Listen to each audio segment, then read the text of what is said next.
સમાચારમાં આગળ વાત કરીશું વડોદરાથી। વડોદરાના ગોત્ર વિસ્તારમાં રોમિયોગીરી કરનાર શખ્સની પોલીસે સાણ ઠેકાણે લાવી હતી। આરોપી યુવક છેલ્લા 2.5 મહિનાથી યુવતીનો પીછો કરતી છેડતી કરતો હતો અને પ્રેમ સંબંધ માટે દબાણ કરવામાં આવતો હતો।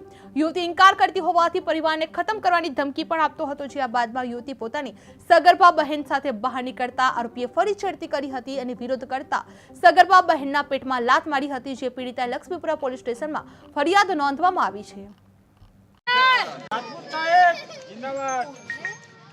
बस हूँ है मीडिया माध्यम थी आ विस्तार में रहता तमाम आवारा और लुख्खा तत्वों ने एक ज मैसेज आपवा मांगू छूँ कि लक्ष्मीपुरा विस्तार छोड़ी देजो। तमारी आवारागर्दी और गुंडागिर्दी अहींया नहीं चाले। हवे अहींया चालशे कायदानुं शासन અને પોલીસનું શાસન। આ વિસ્તારના લોકોની સુખ શાંતિ જાળવવી એ અમારો ધર્મ છે અને અમારી ફરજ છે।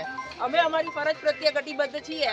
એટલે તમામ લુખ્ખા તત્વો આ લક્ષ્મી જેવા જેડી હોય અને જેની જેટલી બી હિંમત હોય એ બધી હિંમત અહીંથી લક્ષ્મીપુરાની બરોડા છોડી દેજો તમે, નહીં તો હવે